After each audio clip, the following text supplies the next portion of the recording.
વડોદરા મહાનગરપાલિકા ખાતે યોજાઈ બજેટ અંગેની સામાન્ય સભા શરૂ થતાં જ ભાજપ દ્વારા સસ્પેન્ડ કરાયેલ કોર્પોરેટર અલ્પેશ લિંબાચિયા ઉશ્કેરાયા।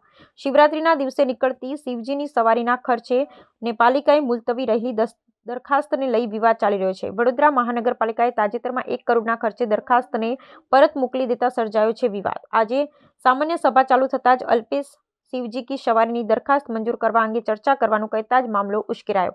ચાલુ સભામાં આ મુદ્દાને લઈ બોલાચાલી।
चलो अल्पेशभाई जे रीतनो माहौल आज सामान्य सभा में तो बजेट की चर्चा थी आपे सारो मुद्दो लीधो लोकोने ना गम्यू ना गम्यू एमनो विषय हशे पण मैं मारा अंतरात्मानो अवाज रजू कर्यो छे। ज्यारे शिवजी की सवारी पवित्र शिवरात्रिना दिवसे वडोदरा शहर में शिवजी परिवार साथे वडोदरा शहरनी जनताने आशीर्वाद आपवा माटे आववाना छे।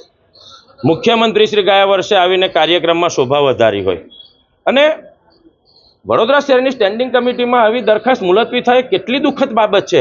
योगी सरकार ज्यारे यूपी में 8,000 करोड़नो खर्चो करीने कुंभ मेळानी सुंदर सफल आयोजन करता होय छे तो मात्र 88 लाखनी दरखास्त मुलतवी करवी केटली हदे योग्य है।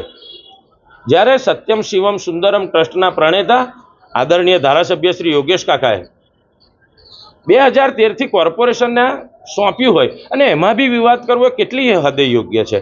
અને આ તો પાપના ભાગીદાર હું નથી બનવા માંગતો એટલી એકે અવાજે મેં કીધું છે કે ભલે સ્ટેન્ડિંગ કમિટીએ મુલતવી કર્યું હોય પણ વડોદરા શહેરના તમામ સભાસદો એકે અવાજે આ કામ મંજૂર કરવું જોઈએ। અમારો અવાજ દબાવવાનો પ્રયાસ છે એ કોઈ પણ અવાજ હું દબાવવા એવો છું નહીં। તો